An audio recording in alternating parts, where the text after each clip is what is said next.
so glad you could join me. Today I wanted to take a look at this book called Haunted.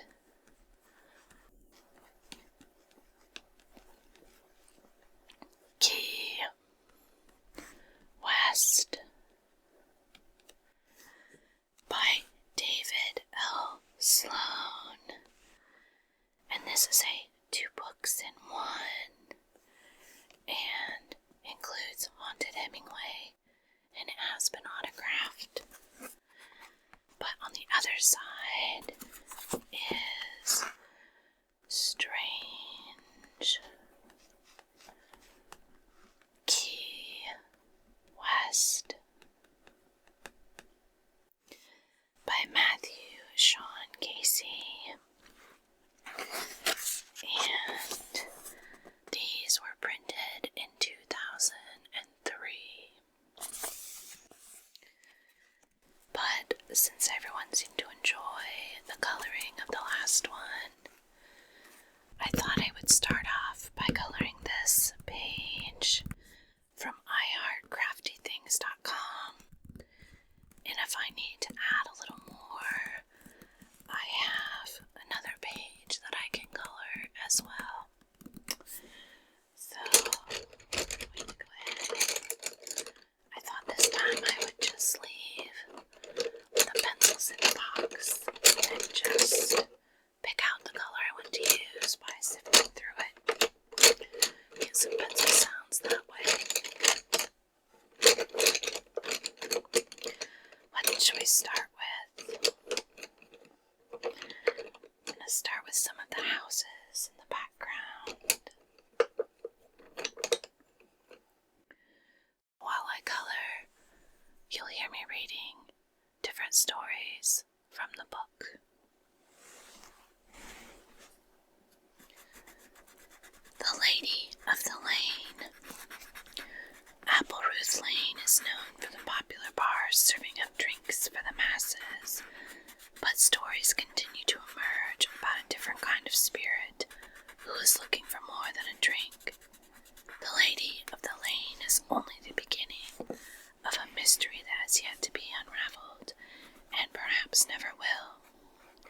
Joe McGuire emerged from the nightclub and lit a smoke to conceal that late-night smell that was wafting from Duval Street down Apple Ruth Lane. It was another busy night at Wax, and the mostly vacant lane provided a sharp contrast to the thumping beats of DJ Peterworth and the throngs of people dancing to the rhythm inside. After selecting his scooter from the 30 or so parked outside, Joe turned the key, hit the ignition, eased off the kickstand, and slowly cruised towards Whitehead Street, hoping in the back of his head he would have more luck with the ladies at the Parrot than he had been having in any other bar that night. Little did he know the next lady he would encounter was the ghost of Apple Ruth Lane.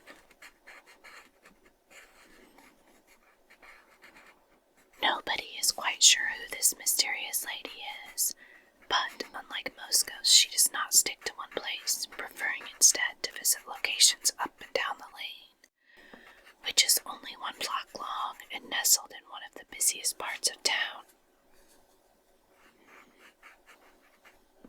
Her presence first became known at the Twisted Noodle, formerly the 416 and currently Martin's Cafe. We started out serving dinner only, so it was late in the afternoon before I came in to set up everything, explained Michael, a former employee of the Noodle. The first time it happened, I was stocking coolers behind the bar when I noticed a young lady walking towards the back of the restaurant's patio. Normally, I would have yelled that we were not opening for another hour, but she looked kind of cute, so I told her if she wanted, she could have a drink at the bar. She didn't respond, and that's when I noticed she wasn't exactly dressed to Key West standards, and she had a bucket in her hand. I thought it was a purse at first, but I watched as she headed back to the planter by the big banyan tree and acted like she was getting water from a well. When she passed back into my direction, I asked if I could help her with anything, but again she acted oblivious to me and just walked towards the front gate. I followed a minute later to see what was up, but as I reached the front gate, it was still locked. Michael and the other employees encountered their ghost on several occasions after this. Every account depicted a pretty young woman in a long dress, walking to a well that was not there, and fetching water in her bucket before disappearing, refusing to acknowledge anyone the entire time. We named her Noelle, like a play on words for no and well. The most peculiar thing about her is she doesn't look like a ghost, Michael explained. She appears like anybody else would walk into the restaurant with the exception of the bucket. But what made things really strange was that when we were remodeling a few months ago at the Noodle, we tore out the planters and found the base of a well, right where she was fetching the water. Though the Twisted Noodle is gone, Noelle has remained. People talk about a ghost at Big Ruby's guest house on the corner of Apple Ruth and Whitehead, and vacationers visiting Virgilio's have reported encounters as well. Tall Tim, who works at the bar at 420 behind Wax, told of his close encounter of the paranormal kind. I was setting up the bar on a Tuesday night when someone started banging on the door. Between the tourists and my friends, there's always someone trying to get in early for a drink, but I was pretty busy, so I just yelled for them to go away and come back later. The knocking continued, and I was getting pretty upset, so I go over to the door and pulled it open, while at the same time giving a look to let whoever was there know I was not too happy with them. As the door comes open, I see this lady crying. I ask her if she's all right, but she doesn't respond. I don't know what's wrong with her, so I bring her into the bar to grab a napkin for her eyes. I didn't turn around for more than a couple of seconds, but when I turned back with the napkins, she's gone. It was a little bizarre, but this is Key West, so I don't think too much about it and lock the door back up. Then I go back to the bar and start wiping down the glasses. I did the first one, set it down on the bar, finished the second one, and when I set it down, the first glass is gone. I look all around and it's nowhere to be found, so I just finish up the glasses that are still there. About 15 minutes later, Vinny K walks in from the patio joking with me and saying, "What are you doing leaving glasses out on the pool table?" He had found the glass I just wiped down sitting in the center of the pool table with a lipstick stain in the shape of a kiss. As Joe continued his scooter ride down Apple Ruth, he noticed a nicely dressed woman flagging him down from the wall behind the San Carlos Institute. She wore a sad look on her face that indicated she'd been crying. Joe slowed his scooter to see if everything was okay. "Do you need a ride somewhere?" he asked. The girl didn't answer, but climbed on the back of Joe's scooter. He headed to the end of the alley, and as they turned left onto Whitehead Street, Joe cocked his head back to see which direction she needed to go. He stopped his scooter and looked back down the alley in disbelief. She was gone.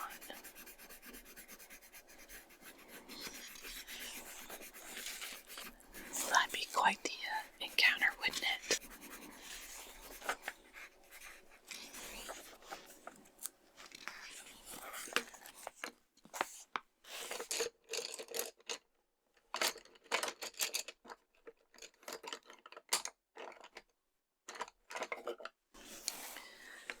The Watcher. Hemingway's first Key West haunt has a haunt of its own. Is it the famous author banging on doors and watching people from the entryway, or just another lost spirit?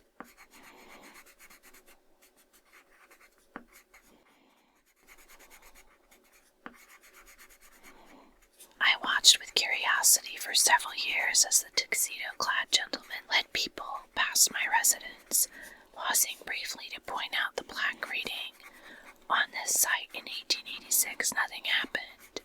His outfit was accented by a top hat and cape, and although we never spoke, I began to look forward to our nightly encounter. Key West has always been dear to my soul. Her natural beauty, tropical climate, and ample supply of unusual people strolling down the lanes create a magic that is rare.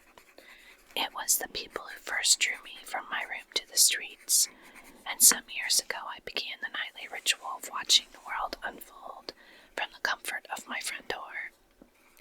I do my best work in the morning, as afternoons prove a bit too humid for my taste, but as the sun dips below the horizon and sea air cools the island, it creates a beauty that could never be appreciated from the confines of a studio. It has come to be that I spend the better part of each evening passing time from my threshold at 314 Simonton Street. One evening the tour stopped before my home for a bit longer than usual. The group listened attentively and acted oblivious to my presence, with the exception of one lady. She looked as if my being there startled her, though the others could sense that I was content to be left alone and listen in. People in Key West are pretty good at respecting the privacy of others. The guide pointed to the plaque, but I was unable to take in his story on account of the look this woman was giving me. I silently excused myself and headed back inside, leaving my friend in the top hat to tell his story. Built in 1919, the Casa Antigua is now home to the Pelican Poop Shop, but the building has seen quite a bit of activity over the years. It has survived fires and hurricanes and served as everything from a flop house to a car dealership, and it also has the distinction of providing Pauline and Ernest Hemingway their first residence on the island. It was April of 1928 when the writer and his wife arrived in Key West on a steamer ship. Ernest was to pick up his new Model A from the Ford dealership, which occupied this site, but the shipment was delayed, so the two were given lodging on the second floor above the garage. They stayed here for 7 weeks, and during that time Hemingway completed his first draft of A Farewell to Arms. They fell in love with what he coined St. Tropez of the poor, and remained on the island for 13 years. The following night my interest was piqued as I observed my friend speaking of ghosts in the house. In all of my time here, I have never seen a hint of such activity, but then again, I am a bit of a skeptic. For nearly 5 years we had encountered each other on a nightly basis without speaking, but I felt enough comfort with the matter to play along. It was a Friday evening, and though I don't know what sparked my playfulness, I ducked behind the door as I saw the lantern turning from Eaton Street onto Simonton. Standing in my doorway, he spoke of the plaque, went into the history of my residence, and then boom! I hit the closed door with all my might, and judging by the screams on the other side, it was quite a hit. My friend was so startled he had trouble telling his story, but I think we all had a good laugh about the episode. I still bang against the door on occasion, just to keep them on their toes, of course, but for the most part I'm happy just watching. Perhaps tonight I'll listen to the whole story and see what this ghost business is all about. Though Hemingway does not live in this house anymore, there are those who believe his spirit still does. A few months ago we had a psychic on the tour, and she approached me at the end to ask about the building with the large wooden doors.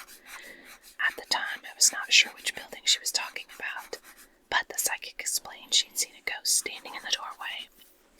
He was a broad-shouldered man looking blankly towards the street, she explained. Several weeks later, a college student from Iowa asked about the man in the doorway, and 2 days later, a teacher from England had the same question. "Can you show me the door?" I asked. She walked me back to Simonton Street and pointed to the entrance of the Pelican Poop Shop. Since adding this house to our tour, we have had a number of people see the man, and on occasion there will be a loud knocking coming from inside the door.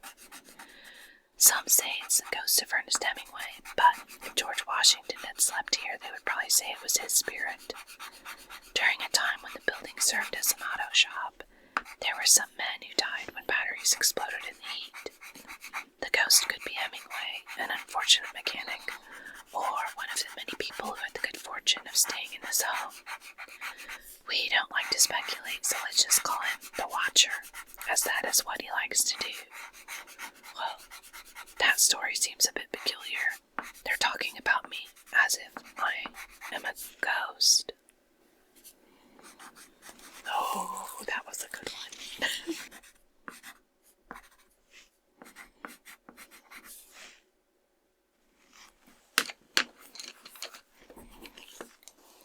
Haunted Hemingway.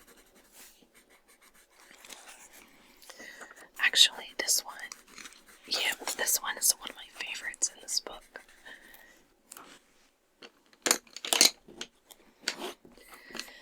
The month of July brings scores of Hemingway fans and lookalikes to Key West for a celebration dedicated to the author's life and times, but some claim it attracts the attention of the author himself. Does Hemingway's ghost still yearn for the days he spent fishing in the Keys? More than one Hemingway lookalike and several employees of the author's home believe he does.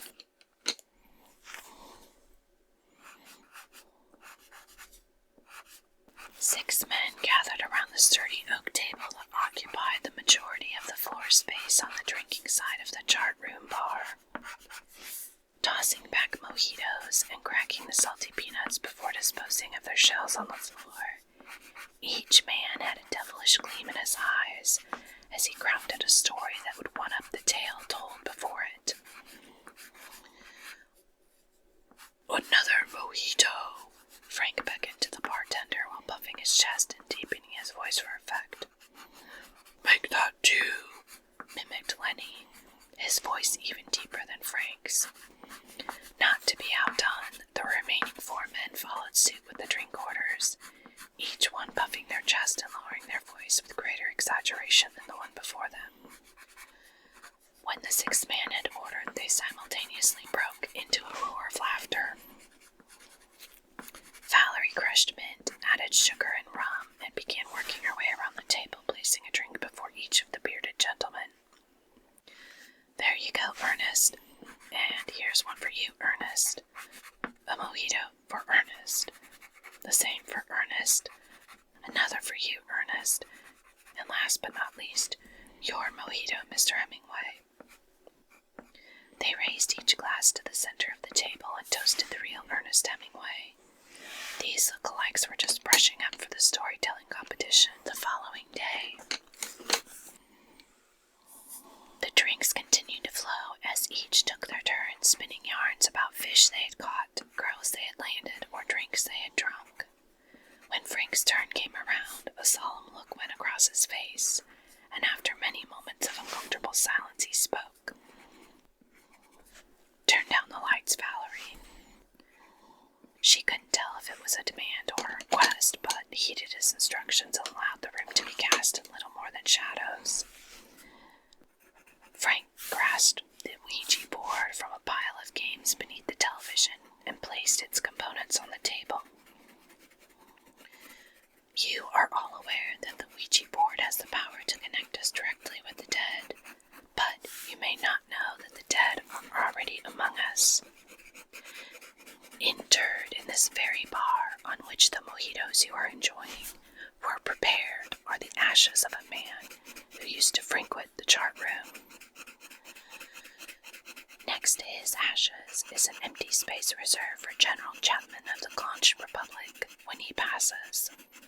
And this is also the very bar where the late, great Mel Fisher plotted his discovery of the Atoka." The men looked at Valerie for verification of the facts as she nodded her head and pointed to the burial spot on the bar. "Key West has always been known for her hauntings," he continued. "But earlier this very evening, I came face to face with the papa of all ghosts." The men leaned in closer, watching Frank's eyes for any sign he was lying. None could be detected. It was 22 minutes past 8 o'clock when I approached the lighthouse. Crossing diagonally on Whitehead Street, I was amazed at the lack of activity around his house, but relished the silence and welcomed it as an opportunity to reflect on the man we all love to imitate. I walked toward the front gate, imagining I was him coming home from an evening on the town, and could almost sense what he felt as my boat shoes shuffled along the sidewalk, and the jasmine traveled gently through the air. I clasped my hands around the bars of the entry and stood for a few minutes gazing at the house. It was the first time I'd been alone there, and the sensation was invigorating. Just then, I was distracted by a noise and noticed I was not alone. I cast my gaze to the shadow that drifted across the upper veranda, silently cursing the caretaker who had interrupted my solitude. As they walked into the light, my thoughts went from anger to confusion, as old man Hemingway appeared, not 20 yards in front of me. Now, before you accuse me of losing my marbles, there are a few things that should be explained. First off, I was not drinking. Secondly, there are people who work at the house who have talked about his ghost, experiencing everything from cold chills to the sound of a typewriter clacking away in the early morning. Thirdly, I happened to notice that there were more than a few lookalikes wandering the streets of Key West this time of year, and I'm anything but gullible. I figured it was one of us getting a special after-hours tour of the place, so I called up to the balcony in hopes of joining in. "Hey, Ernest," I yelled, and the man walked to the edge of the balcony where his gaze met mine. I waved my arm back and forth and called out, "It's me, Frank." He responded with a hearty wave, and then right before my eyes became transparent and disappeared. I stood dumbfounded for several minutes trying to figure out what had happened. Eventually, gaining my composure, I turned to walk away, but as my hands released their grip from the gate, an icy cold breeze blew against my back and rushed through the gate, stirring up leaves on the walk as it headed to the front door of his house. The hair on the back of my neck stood up for a good portion of my walk down Duval Street. It only happened on my way to meet you here tonight. You may call me crazy, but do I believe I met the ghost of Ernest Hemingway? There was another moment of silence before the men followed Frank's gaze to the center of the table. The glass cylinder of the Ouija board's indicator rested firmly on yes. Isn't that a great story? Let's see, what should we cover next?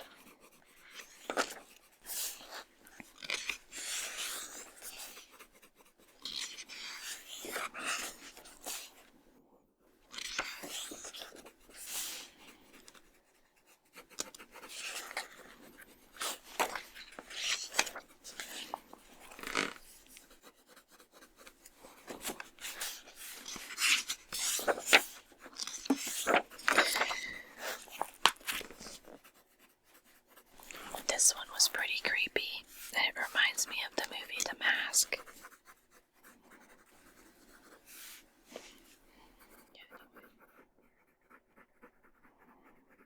The Masks.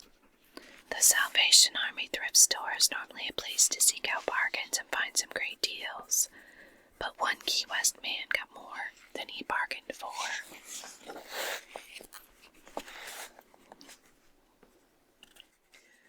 "Help! Stop it! Get them off me!" Rob ran from his bedroom in a panic that had become routine over the past several nights. Dave jumped from his makeshift bed in the hallway, making a desperate attempt to figure out what was going on. "Spiders! The spiders are everywhere! Come look at the bed!" Things were pretty normal at 808 Simonton Street for the last year and a half, considering three semi-professional men in their early 30s were sharing a 3-bedroom apartment in Old Town, which seemed to become the epicenter of every late-night party they attended. Not that it was a house of debauchery. Each had a girlfriend and showed up to work on time, but they enjoyed their beer, and it made for some interesting stories, even by Key West standards. The problem started in early March after Dave took a trip to Fort Lauderdale and picked up some masks from the Salvation Army. It was a Monday morning and the store was divided into various sections. Men's clothes here, women's clothes there, furniture on the side, kids' stuff on that side. The masks were hidden behind a lime green couch from the late 60s and came as a pair. One female and one male. And I'm looking at these. There is a picture of these masks. And I don't know how they can tell a female and male on these because they look pretty much the same to me. I guess the one has fewer dots. But they're an elongated, they look like they're carved from wood and they're very elongated with leaf-shaped cutouts on the top part. So this looks like almost like a crown on top of this creature's head. And then there are pointy horns or ears, and then there's some leaves on the top of the head. And the mask is just leaf-shaped eye cutouts, very large nose with dots all over that part of the face. And then it's a wide open, screaming mouth with very sharp teeth. It is pretty creepy looking. They stood nearly 3 feet tall, hand-carved from mahogany wood with sharp horns, pointed teeth, and demonic eyes. The $40 price tag seemed high for Salvation Army, but Dave had to have them. He picked them up by the support wires spanning the back of their heads and walked to the register. "Did you see what he's getting?" one cashier asked another who was placing shirts on a nearby rack. The question from her mouth was a slow, ominous tone that might indicate she knew something more. But Dave brushed it off as superstition. "Oh," she replied, eyes glancing to the side and head raised as she looked cautiously down her nose at his new purchase. Dave figured they were just jealous. Dave felt good about his find as he hung the mask over his bed in Key West. He'd never seen such an unusual carving, and the price really wasn't that bad. That night, things started getting strange. Dave had been sleeping with his door open so he could see the clock in the living room that hung above the door. It was 5 a.m. when he awoke, not with a start, not feeling tired, but simply awake with the sense that he was being watched. Looking towards the clock, he was taken aback by the image of a woman dressed in a Victorian hoop skirt, holding her young daughter's hand and peering into his room with a look of concern. This isn't happening, he thought, but the image was clear as day. Dave had not been drinking that night. The episode lasted several minutes with the daughter pulling on the mother's dress while pointing towards his room, and the mother whispering in her daughter's ear. They eventually vanished, but it would not be the last time the duo paid a visit. The following night, it happened again at precisely 5 a.m. Dave was visited 2 more times before relocating his comforter to the space directly in front of Rob's room in the hallway on the other end of the house. Maybe that will make them go away, he hoped. The ghosts were not frightening or aggressive, but they made it a bit unnerving to sleep. Dave, wrapped in his blanket, positioned himself on the floor and closed his eyes. A chill filled the hallway, but he refused to open his eyes, and then it happened. A dark shadow began to descend upon him, becoming more and more visible, despite the fact his eyes were closed. It came within inches of his face before his eyes shut open, and it disappeared. He closed his eyes again, and the creature returned. Dave thought he was going crazy. "It's all in my head. None of this is real. It's just my imagination." He had almost convinced himself and was about to close his eyes again when Rob came running from his room screaming something about snakes. Things were not right at 808 Simonton Street. And so it went on for several weeks. Rob was plagued by nightmares that included attacks by snakes, spiders, grasshoppers, and even camels. And and Dave was visited by dark shadows and women in hoopskirt on a nightly basis. They figured it must be the masks and moved them to a storage shed. The apparitions stopped visiting and the nightmares ceased immediately. But the next time he visited Fort Lauderdale, Dave returned to the Salvation Army. "Remember the wooden masks you used to have?" he asked a man who appeared to be some sort of manager. "They've been sold," was his cold reply. "I know they've been sold. I'm the one who bought them," Dave explained. "I'm just trying to find out if you know anything about them, where they might have come from." The manager looked at him blankly for a moment. "There was a girl in here the other day who said she would do anything to get those masks back, and I mean anything. What possesses the masks is anybody's guess. They may have been crafted with evil intent or used by one of their previous owners in voodoo rituals. Perhaps they are a classic case of inanimate objects taking on the personalities of the dead. But we may never know. The masks are in a safe place, and Rob is having nothing but sweet dreams since the masks went away. Perhaps it's another subtle warning from the spirit world. Be careful of the objects you possess, or one day they may end up possessing you." That's pretty creepy.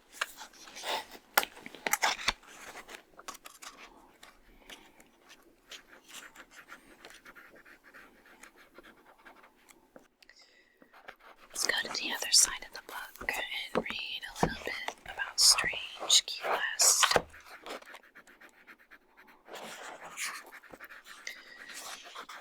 Oh yeah, this one's pretty wild. Desperately seeking Elena. 9 years after Elena's death, her sister Nana began to suspect that the Count had removed Elena from her crypt.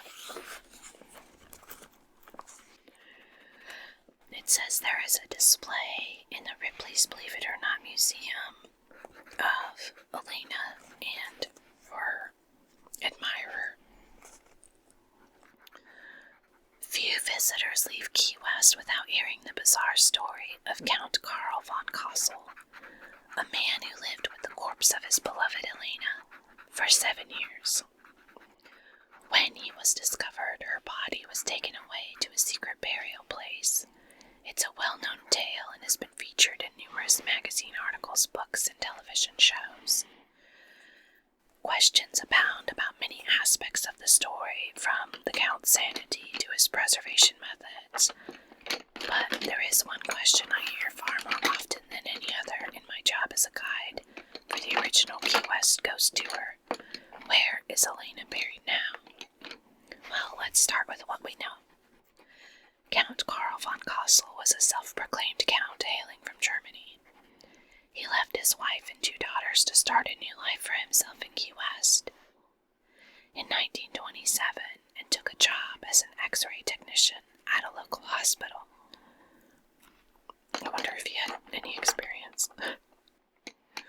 While working here, he met and fell in love with a patient named Elena Milagro Hoyos Mesa. Karl wanted to marry her, but 2 things blocked his path: her husband, Luis, and her advanced case of tuberculosis. Tragically, there was no cure for tuberculosis at the time, and Elena died shortly before Halloween in 1931. Most people would have considered that the end of their marriage hopes, but the Count was not like most people. 2 years after Elena's death, Karl removed her body from the cemetery in the dead of night. He secreted her to his secluded home/laboratory and began an arduous reconstruction process. He started with her face using mortician's wax and plaster along with glass eyes and a wig. He dressed her completed body in a white wedding dress, slipped a diamond ring on her unmoving finger, and married her. It was a private ceremony with no guests. The Count and Elena lived together for 7 years as husband and wife. The Count supported himself with the wages he earned at the hospital, but he also received a check each month from Germany. He told his his friends he'd owned a machine shop he had sold before moving to the States, and that the checks were proceeds from the sale. The combined income allowed the couple to live quite comfortably at a time when many were feeling the effects of the Great Depression. All manner of seafood was freely available in the waters surrounding Key West, and wild chickens provided dietary variety. Even after the Count was laid off from the hospital, his monthly stipend allowed him to purchase plenty of soap and cologne for Elena. That all changed in 1940. 9 years after Elena's death, Elena's only living relative, her sister Nana, suddenly began to suspect that Carl had removed Elena from her crypt.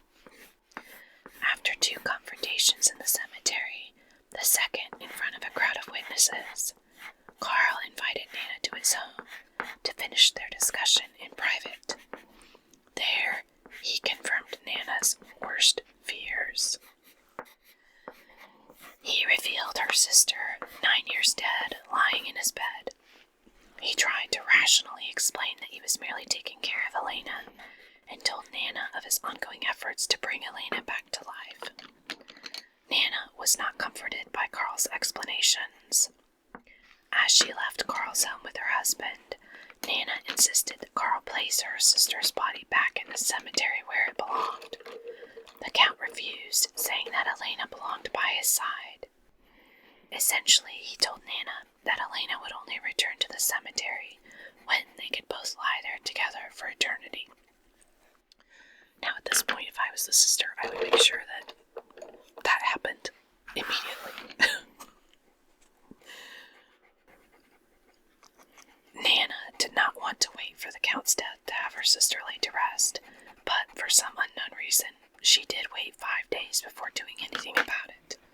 Well, maybe she thought she'd give him a few days to say his goodbyes.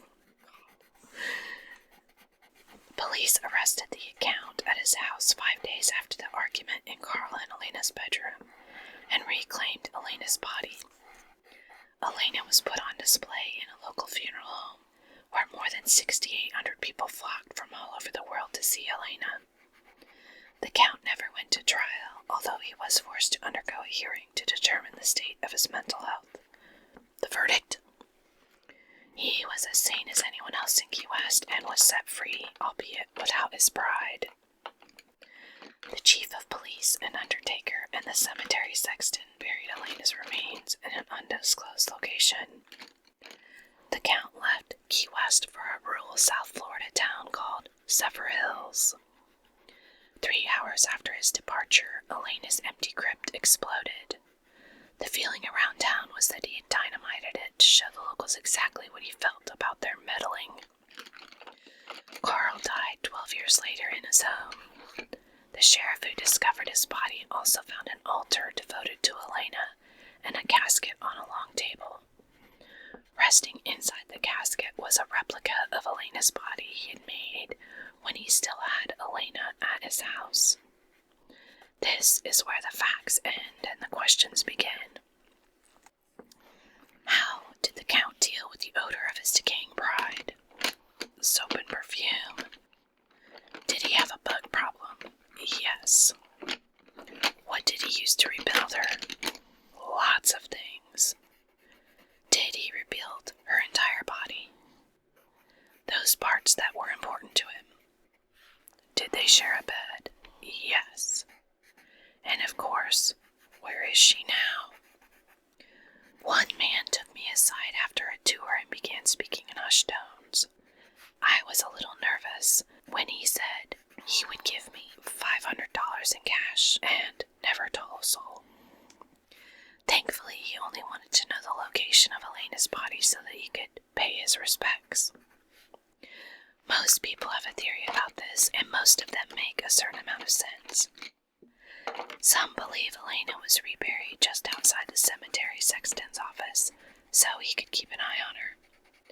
Of course, if someone wanted her body, they wouldn't very likely try to take it when the sexton was around, would they? Some say Elena is buried beneath the porch of the funeral home where her body was displayed the second time. My problem with that theory is the second floor was used as apartments, and it's also in a highly populated part of Key West. I don't think it would have been a very secret burial. We, at the ghost tour, received an email from a gentleman who lived in a house the Count once lived in.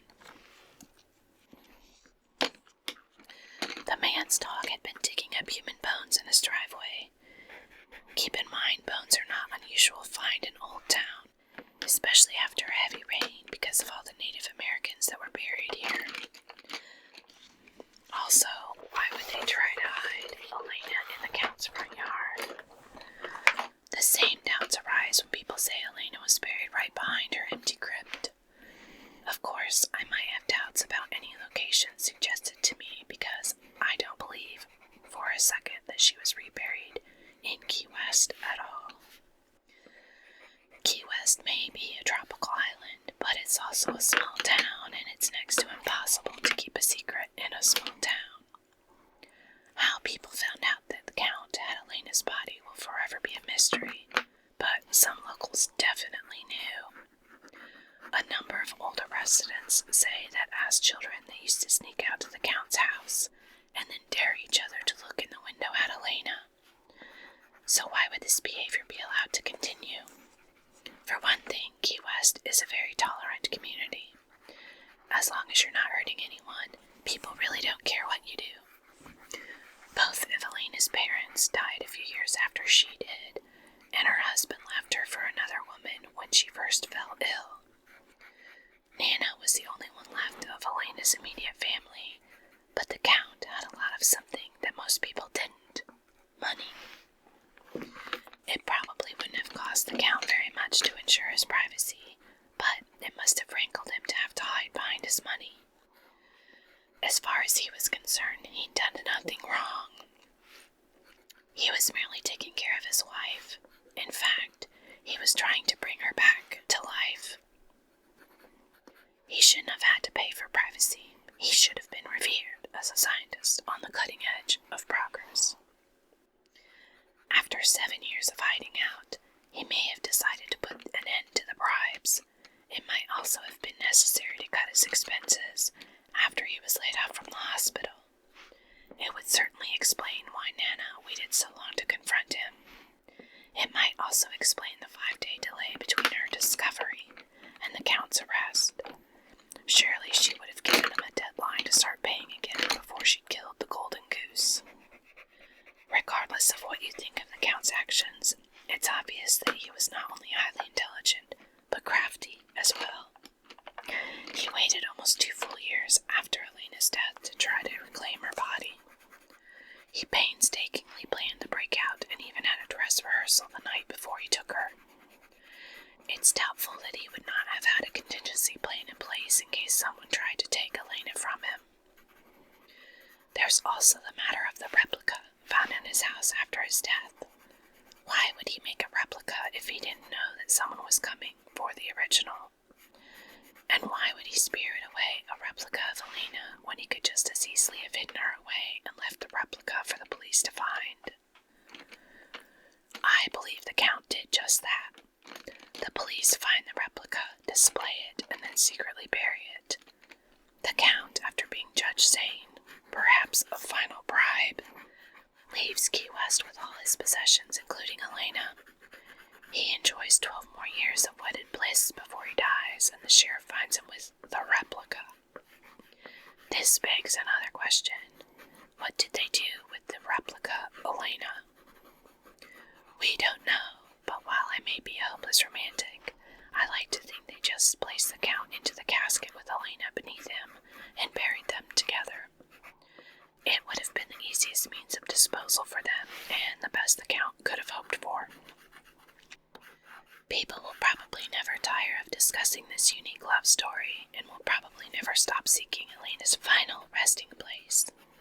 Regardless of where she is, the fact that there has never been a verified sighting of Elena's ghost suggests that she somehow found peace after she was originally laid to rest back in 1931.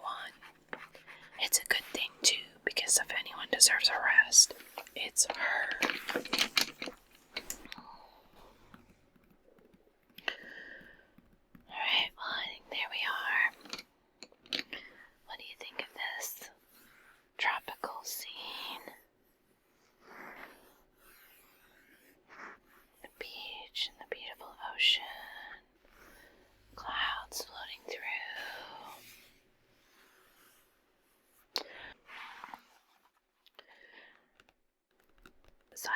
enjoyed this haunted look at the tropical location of Key West and some of the strange Key West stories as well.